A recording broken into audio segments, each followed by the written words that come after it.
Bismillahirrahmanirrahim. Assalamu alaikum, children. Let's begin lesson number 2 of English literature, that is Haggard's Crossing.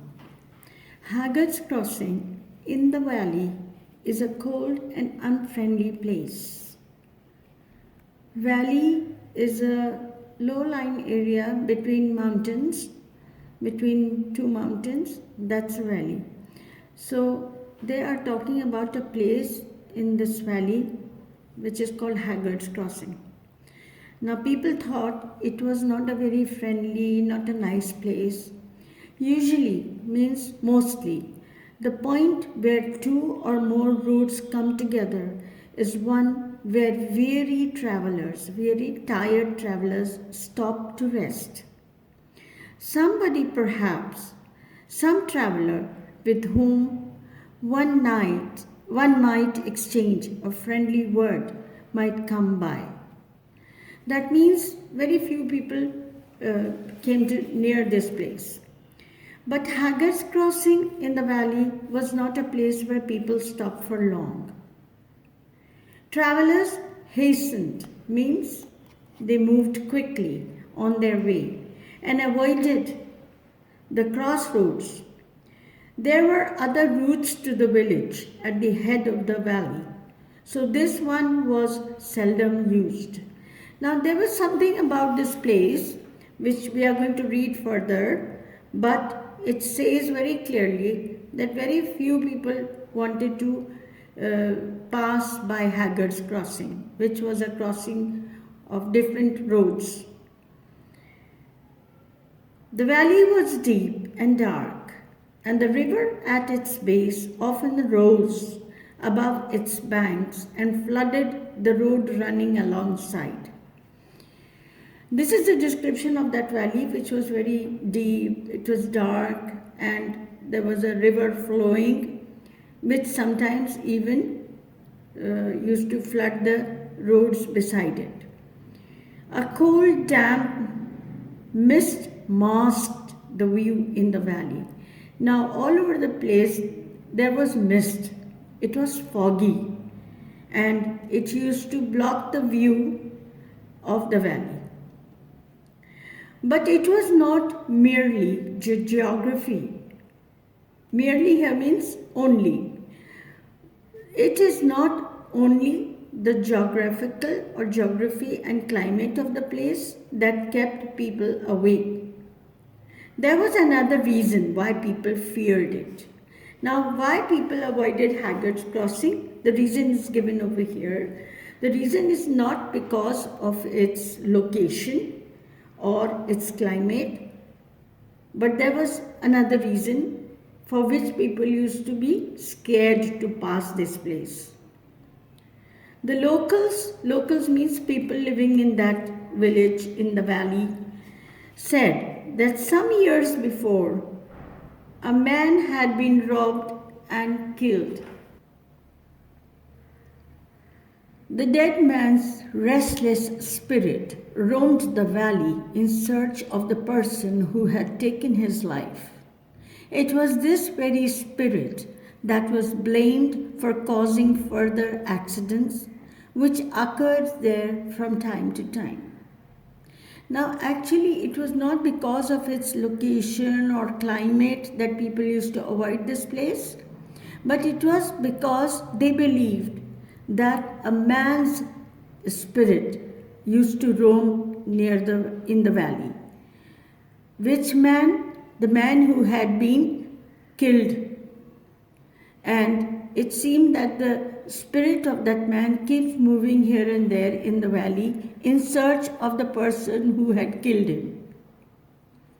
And many accidents used to take place there, and they all think the cause of those accidents was because of that spirit of the dead man.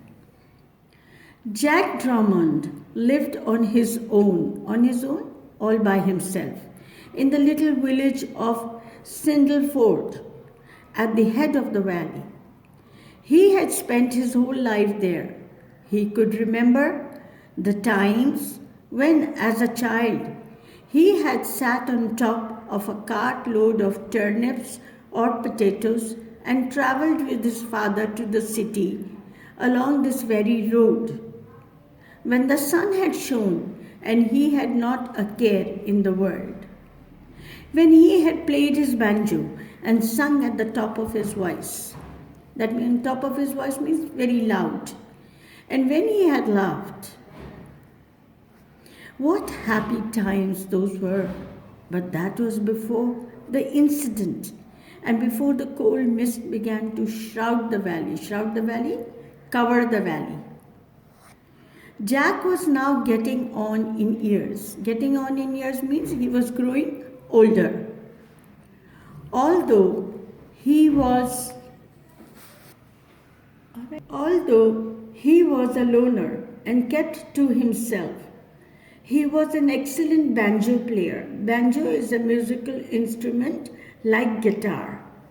The villagers always sent for him to liven up occasion to make the occasion or ceremony very bright and lively. Jack was always ready to strum away and tap out a beat all night long. Strum away to play the strings of the banjo.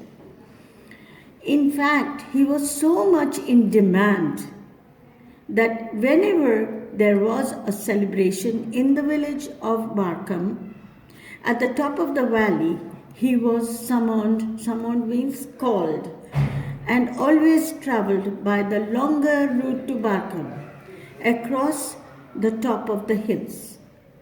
He was not superstitious or fearful. Superstitious is when you start thinking that some action of yours may bring good luck or bad, when you are doubtful about whatever you do. So he was not superstitious or fearful, but he stayed away from the crossroads. And at the end of musical evening, Jack always made sure he got a lift back home on somebody's cart. The winter arrived, the evenings became darker and gloomier. Now, why gloomier? A little bit sad, depressing, because if you remember or if you notice, now that the winter is fast approaching us, obviously during the winters there is less daylight, the nights are very long, that's why everything becomes dark very soon and makes people a little unhappy or depressed. In the valley, the mist was thicker. That means there was a lot of fog over there and seemed more damp than usual. Damp, wet. The moisture got into one's throat and nostrils, and it was no surprise that half the village came down with the flu. But Jack seemed to be in good health. The damp had not affected his voice, nor had it chilled his bones. Now, whatever the situation of the weather was at that time, Jack was least affected. It did not affect his nostrils or his throat or his voice or his bones. One day, Jack was asked by his old friends Martin and Anne Robson to play his banjo at a celebration in Barkham. The Robertsons were throwing a surprise party for their daughter Samantha, and Jack was asked to play. "It won't be late, will it?" asked Jack when the invitation came. No, he was assured. Assured means he was made to feel safe, and he was promised that it will not be very late. "The road is not safe and Sindlefoot is quite some way," said Jack. The reason Jack gave that the place was not safe and his village was a bit far away. "Yes, that's true enough," came the reply. But Charlie Welling and his family are coming over, and I expect they will be riding in their car. So you can get a lift back with them. Eh. Jack was relieved. The Wellings lived just down the road from him.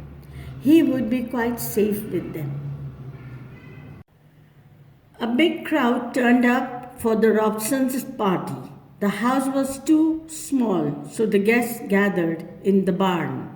Now, what is a barn? Barn is like in a farmyard or a farm, there's always a room where they store hay and food for the animals, and even the animals are kept in the barn. Long tables had been arranged along one side for the food and the drinks.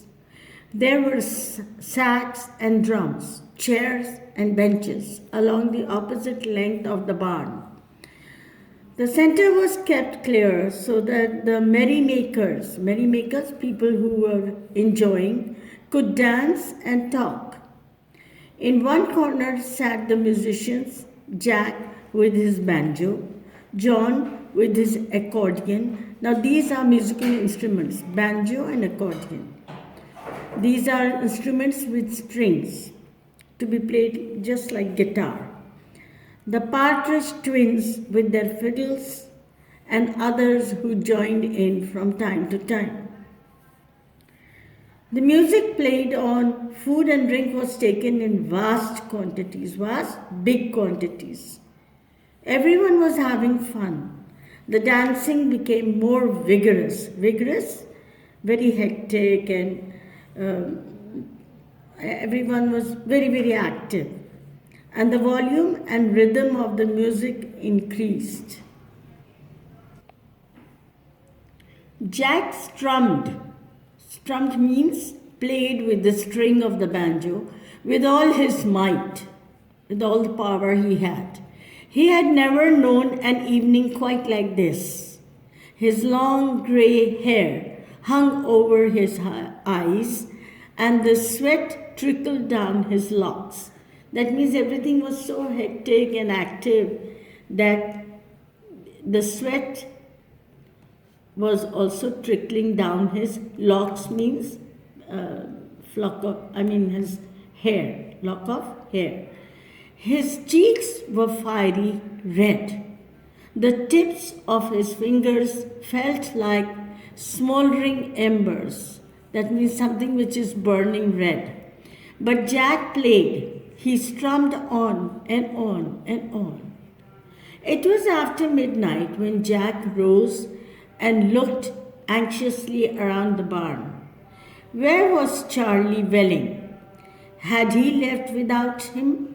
Jack could not see him anywhere. The twins were now playing a sad tune on their fiddles, which brought a lump to Jack's throat. That means Jack was very uncomfortable with that sad tone of the music. It was time to go home. A few of the guests still stood around in small groups. Why are they staring at me? Staring, looking hard, very carefully at someone, thought Jack as he walked towards the door. I felt stuffy. Stuffy means suffocating, where he could not breathe nicely, and hot in the barn. And he wanted to be out in the open, breathing the fresh night air. Jack waved a drowsy farewell as he passed through the open doorway. He walked slowly and steadily, quietly, until he reached a fork. Now, what is a fork? When a way starts to break into two different directions, like if you open up a scissor, you will see it makes a kind of a yoke. Here he is referring to that kind of a picture where the way starts moving in two different directions in the road on the outskirts of the village. Outskirts means the border area where the village is about to finish off.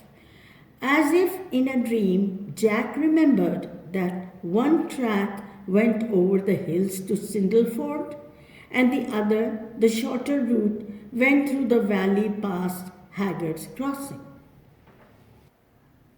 Jack's head felt heavy.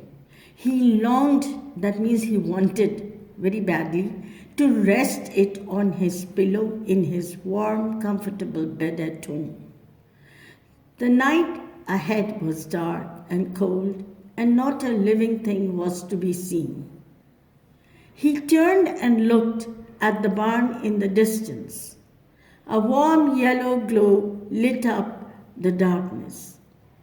The muffled sounds of singing, muffled sounds that cannot be heard clearly. They are confusing.